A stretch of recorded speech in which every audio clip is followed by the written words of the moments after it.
여러분들은 사람의 신체 중에서 무엇이 가장 중요하다고 생각하세요?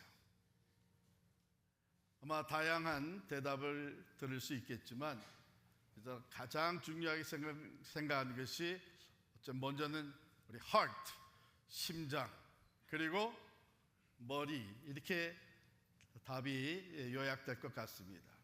그렇습니다. 이 머리를 잘못 건드리게 되면 정신장애가 일어나고 또 지체 부자유자가 되기도 하죠. 심지어는 식물인간이 될 수도 있습니다. 그래서 이 머리를 보존하는 것이 아주 중요한 일입니다. 특히 여러분, 우리 인간의 머리는 사고할 수 있는 능력이 있는 부분이잖아요. 생각하잖아요. 우리의 모든 말과 행동, 그 언행이 바로 머리의 지시에 따라 움직이고 있습니다. 그래서 이 머리는 매우 중요한데 누구의 영향과 지배를 이 머리가 받느냐에 따라서 인생이 완전히 달라지게 됩니다.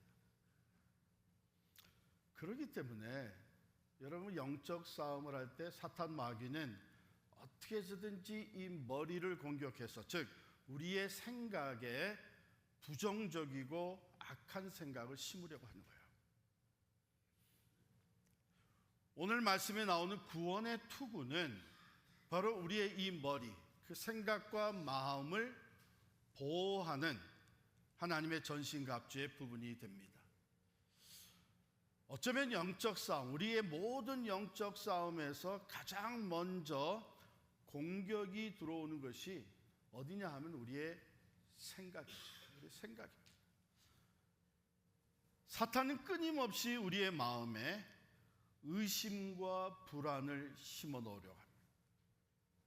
이미 예수를 믿는 사람인데, 말씀대로 하게 되면 이미 구원을 받은 사람인데도 불구하고 우리의 생각에 집어넣는 것이 뭐냐면, 과연 내가 구원을 받은 것인가? 내 죄가 정말 용서받았을까? 이런 의심을 자꾸 심어주는 것이죠. 그러므로 이 구원의 투구가 우리의 머리, 우리의 생각을 보호하는 것은 너무나 중요한 것이죠. 구원에 대한 확신, 이것은 영적 전투에서 매우 앞서서 준비되어야 되는 것입니다. 그래서 우리의 그 머리, 생각을 사탄이 가지고 오는 의심과 불안으로부터 딱 지켜주는 것, 이것이 구원의 투구가 하는 역할입니다. 여러분과 저는 예수 그리스도를 내 구주로 영접할 때에 그 믿음의 고백과 함께 이미 우리의 모든 죄는 사하심을 받았고 하나님의 자녀가 된 줄을 믿습니다. 구원의 투구는 바로 이 확신을 견고하게 지켜주는 방패와 같은 것이죠. 이 확신이 없다면 우리는 아주 작은 유혹에도 믿음이 흔들리게 되는 거예요. 이 구원의 확신이 얼마나 중요한가? 그것은요, 구원의 확신을 가지고 사는 사람과 구원의 확신이 없는 사람과의 삶을 비교해 보면 너무나 잘 알게 되는데, 구원의 확신을 가지고 사는 사람은요, 먼저 두려움을 이겨냅니다. 구원의 확신은 죽음과 심판, 그리고 미래에 대한 두려움을 물리치게 해줍니다. 왜? 나는 이미 구원을 받았기 때문에. 나는 지금이라도 내 생명이 이 땅에서 끝나면 하나님 앞에 간다고 하는 확신이 있기 때문에 그 죽음과 심판, 그리고 내일에 대한 두려움을 능히 극복하고 내적 평안을 누리게 됩니다. 그리고 나아가 삶의 감사와 기쁨이 주어지는 것이죠. 환경은 계속 변합니다. 내가 부할 때도 있고 가난할 때도 있습니다. 건강할 때도 있고 또 병약해질 때도 있습니다.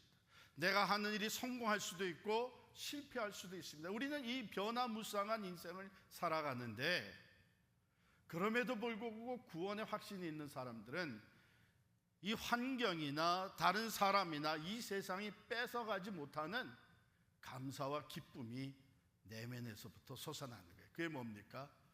구원받은 사람의 기쁨과 감사예요.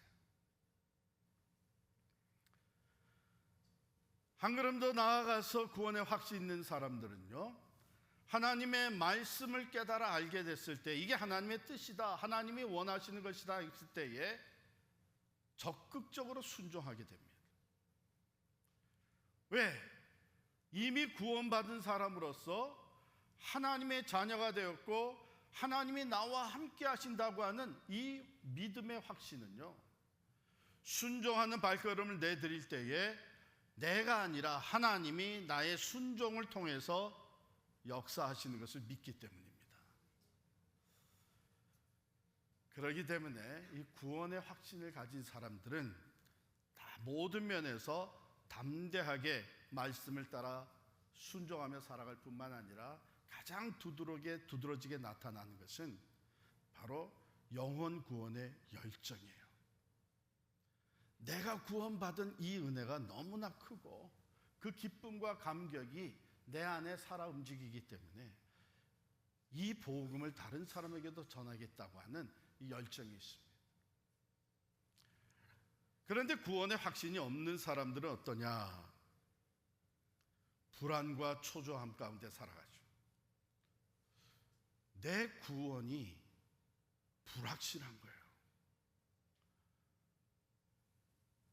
구원이 언제든지 사라질 수 있다는 생각이 들어요.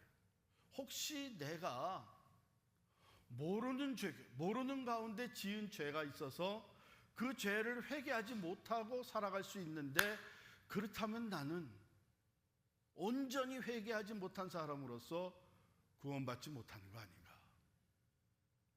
아니, 내가 구원받았다고 하면서 여전히 이런 죄를 범하는 것을 보니까 나는 구원받지 못한 사람이 아닌가? 이런 생각들에 불안과 초조함이 있죠. 그러다 보니까 교회 생활, 신앙 생활 여전히 합니다. 예배에도 나오고 봉사도 하고 또 선교도 하고 헌금도 해요. 그런데 이것이 다 큰 부담으로 오는 거예요.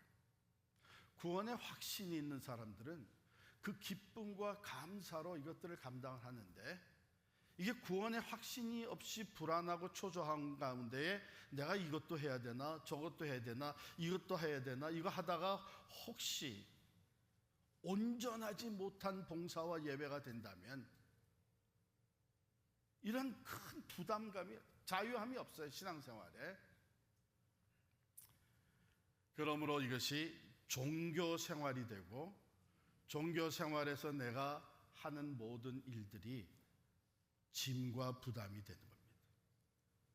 거기에 한 걸음 더 나가서 구원이 확신이 없는 사람은요, 자신에 대한 실망과 심지어는 자기를 정죄하기도 합니다. 나는 왜 이렇게 무능할까? 나는 왜 이렇게까지밖에 못할까? 내가 정말 구원받은 사람인가? 이런 생각에서 자신에 대한 실망과 심지어는 정죄까지 한 것이죠. 그러니까 자연히 신앙생활이라는 것이 소극적이 될 수밖에 없습니다. 구원의 확신이 없으니까 복음을 전하는 것도 그렇고 예배하는 것도 그렇고 말씀에 순종하는 이 모든 것들이 자꾸 소극적이 되는 거예요. 여러분, 이 구원의 확신은요, 단순한 교리적인 지식이 아닙니다. 이것은 제가 이미 말씀드린 대로 우리의 삶의 모든 영역에 지대한 영향을 끼치는, 다른 말로 하면 구원의 확신은 우리 신앙생활의 능력이 됩니다. 그 구원의 확신은 우리의 삶에 평안과 자유함을 가져다 주지만, 그래서 적극적으로 말씀에 순종하며 살아가게 만들어주지만, 이 구원의 확신이 흔들려 버리는 사람은요, 늘 불안과 부담감 속에서 종교적 의무를 행하는 것뿐이에요. 자, 그렇기 때문에 이 두 부류, 구원의 확신이 있는 사람과 확신이 없는 사람을 이렇게 비교해 보면 사탄이 우리의 믿음을 흔들어 놓으려고 하는 이유가 너무 분명하죠. 구원의 확신을 흔들어 버리게 되면 신앙생활이 적극적이었던 사람이 소극적이 되어지고, 말씀에 순종하는 걸 두려워하게 되고, 영혼 구원이라는 것은 오히려 우선순위가 저 밑으로 떨어지고 맙니다. 그래서 이 사탄의 공격, 이 모든 것을 우리가 막아내고 구원의 확신을 가지고 살아가려면 우리가 말씀을 붙들어야 돼요. 1대1 제자 양육을 우리 대부분이 다 하셨는데, 거기에서 구원의 확신, 이 과목을, 이 주제를 다룰 때에 암송하는 요절이 2개가 있었죠. 다 기억하시죠? 구원의 확신 암송 구절 다 기억하셨는데 또 잊어버리셨죠? 예. 제가 읽어드리면 여러분들 분명히 그 기억이 되살아날 겁니다. 구원의 확신을 우리에게 다져주는 이 말씀, 요한 1서 5장 13절, 내가 하나님의 아들의 이름을 믿는 너희에게 이것을 쓴 것은 너희로 하여금 너희에게 무엇이 있음을? 영생이 있음을 알게 하려 합니다. 우리가 이 하나님의 아들 예수 그리스도를 믿을 때에 이미 우리는 영생을 받았어요. 이게 구원의 확신이잖아요. 그러므로 하나님의 말씀을 기록하면서 너희에게 이미 영생이 있음을 확신하게 만들어준다는 이 말씀이에요. 또 요한복음 5장 24절에 보면 내가 진실로 진실로 너희에게 이르노니 내 말을 듣고 또 나 보내신 이를 믿는 자는 영생을 얻었고 심판에 이르지 아니하나니 사망에서 생명으로 옮겼느니라. 우리가 예수를 내 구주로 믿고 고백했을 때에, 그 예수를 영접해 드렸을 때에 이미 우리는 사망에서 생명으로 옮겨졌고 우리는 영원한 생명을 소유하고 누리며 살게 되었다는 선포의 말씀. 구원의 확신은 감정이나 경험이나 내 자신의 공로로 주어지는 게 아니잖아요. 구원의 확신은 하나님께서 말씀하시고 그 말씀대로 신실하게 이루시며 그 말씀이 잣대가 되어 있는, 즉 그 말씀에 근거해서 우리가 구원의 확신을 갖는 거예요. 여러분, 혹이라도 부흥회 갔더니 은혜가 넘치고 마음껏 찬양하고 내가 구원받은 게 확실하다. 세상으로 나아갔더니 다시 유혹에 넘어지고 자신감을 상실하고 두렵고 내가 구원을 받았나, 이런 생각들이 오고 가는 것은요, 그건 어디에 근거하고 있나 하면 내 감정이나 내가 가지게 되는 경험, 이거에 근거해요. 그렇다면 바라기는 우리가 이 세상을 떠날 때는 이 감정이나 경험이 그 마지막 순간만큼은 하나님을 경험하는 그 기쁨에서 구원의 확신을 가지고 갔으면 좋겠다, 그거 아니에요. 세상이 어떻게 변하든지 내 삶이 어떻게 변하든지 그 모든 변화무쌍한 인생길에서 변하지 않는 확실한 진리가 있다면 누구든지 예수의 이름을 부르는 자는 구원을 받습니다. 우리가 믿을 때에 이미 구원을 받은 줄을 믿습니다. 이 구원의 확신, 그 다음에 나오는 게 성령의 검이에요.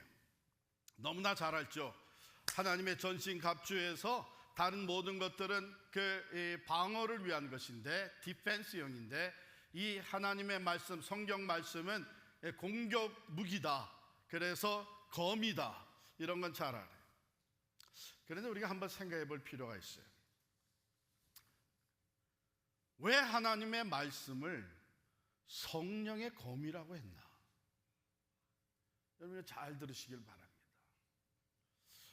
하나님의 말씀을 성령의 검이라고 말씀하신 것은 이 성경 말씀, 하나님의 말씀이 기록되어질 때에 성령의 감동으로 기록되어 있기 때문입니다.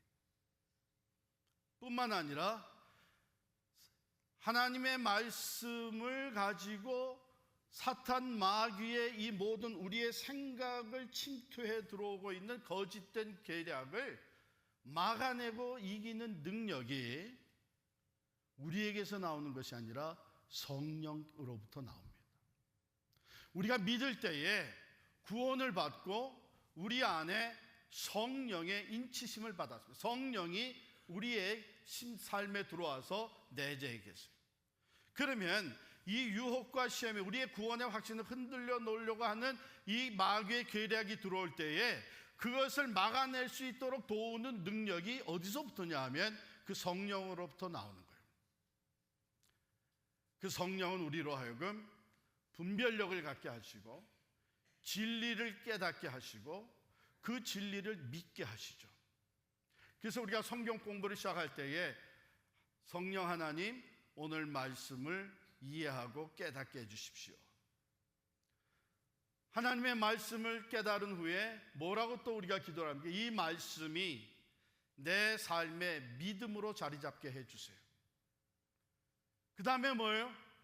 이 말씀대로 살 수 있는 능력을 내게 주십시오. 그게 성령께서 하시는 거예요. 그러므로 성령의 하나님의 말씀은 성령의 검이다. 이렇게 묘사가 되는 것이죠. 히브리서 4장 12절 말씀에 보면 하나님의 말씀은 살아있고 활력이 있어 좌우의 날선 어떤 검보다도 예리하여 혼과 영과 및 관절과 골수를 찔러 쪼개기까지 하며 또 마음의 생각과 뜻을 판단하나니. 하나님의 말씀은 단순한 문자가 아니라 살아있는 능력이라는 것이죠.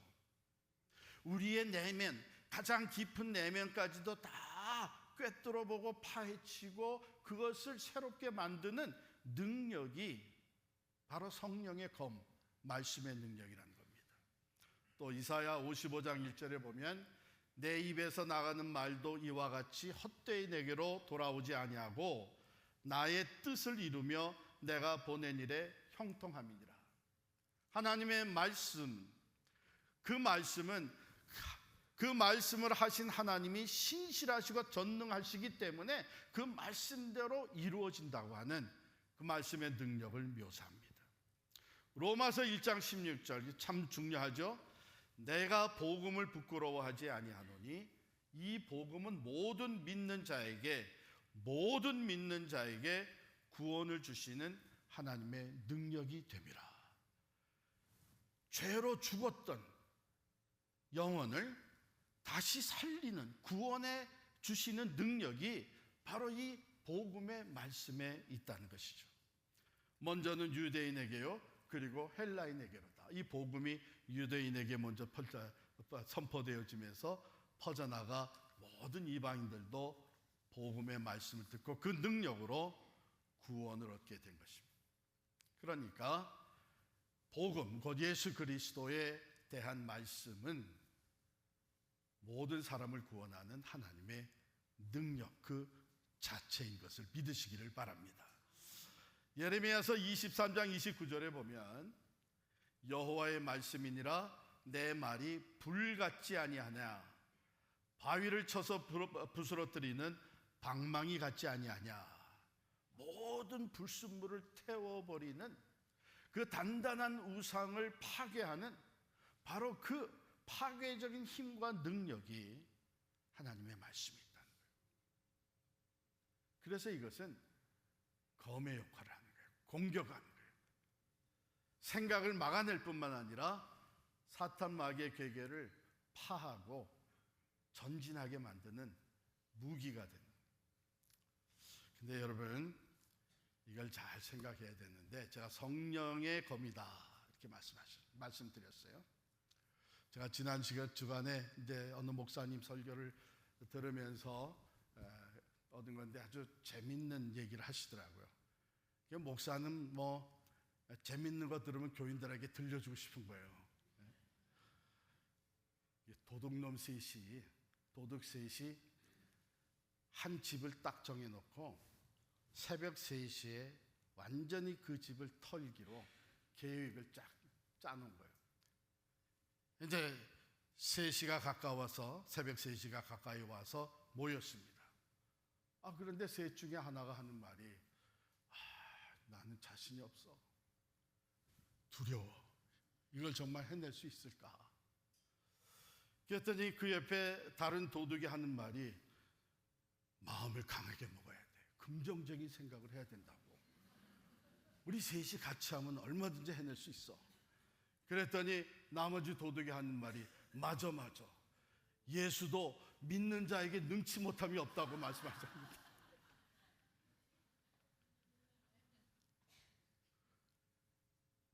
예수의 말씀이에요. 믿는 자에게는 능치 못함이 없느니라 말씀이에요. 그런데 거기에 성령의 능력이 나타날까? 아니죠. 성령이 도둑질 잘하게 도와주시겠어요? 아니죠. 그래서 성령의 검이 돼야 되는 거예요. 말씀이, 문자적인 말씀이 그냥 그게 능력이 아니고, 거기에 성령이 함께 하실 때에 그게 능력으로 나타나는 거예요. 그러므로 우리는 이 말씀의 능력을 온전히 신뢰하고 말씀을 읽고 묵상해야 합니다. 말씀을 늘 가까이 해야 돼요. 그 다음에 필요한 말씀들을 우리는 가능한 한 외우고 적용을 해야 됩니다. 그렇게 성령의 인도를 간구해야 되는 거예요. 예수님께서 성령을 보내주시겠다고 약속하셨을 때, 내가 가면 또 다른 보혜사 보내줄 텐데 그게 성령을 보내주시겠다 그랬죠. 성령이 오시게 되면 내가 너희에게 가르친 모든 것을 어떻게 해요? 생각나게 하시려 그러죠. 말씀의 지식이 많다는 것이 중요한 것이 아니고, 내가 말씀을 늘 가까이 대하면서 말씀에 익숙해질 때에, 그때에 꼭 필요한 시기에, 지금 내 생각에 침투해 들어오고 내 마음을 흔들어 놓게 하는 사탄의 유혹과 괴계가 나를 엄습해 올 때에, 그것을 물리치기에 적당한 하나님의 말씀이 생각나야 되잖아요. 인포메이션을 그 컴퓨터에서, 인터넷에서 잔뜩 다운로드 해놨는데 정작 필요할 때 찾아보니까 찾을 수가 없어.